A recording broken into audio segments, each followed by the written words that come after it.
Programming the VDW is quite simple and will take no more than 2 to 3 minutes.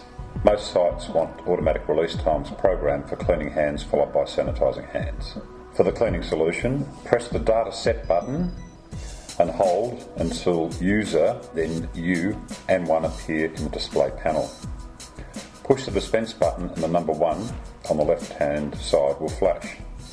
Push the Dispense button again and number 1 will go steady, and the numbers on the right-hand side of the display will start flashing. Push the arrow on the left-hand side, the numbers reduce, or push the arrow on the right-hand side, the numbers increase, to set the release time for the solutions.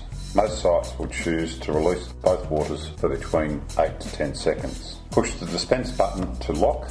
The display will then show You and 1 again. Push the arrow on the right-hand side so You and 2 appears on the display screen. Push the Dispense button and 2 will flash on the left-hand side of the display. Push the Dispense button again and the number 2 will lock and the numbers on the right-hand side of the display will flash.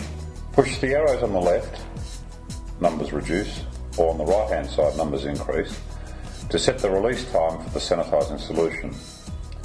Most sites will choose between 8 and 10 seconds. Push the Dispense button to lock. You and 2 will appear. Push the right-hand arrow up to You 20.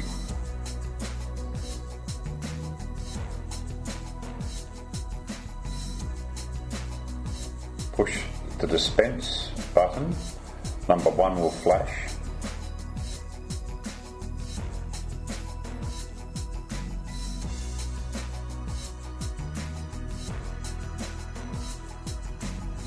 Push and hold the Data Set button for 5 seconds and then release into the automatic mode.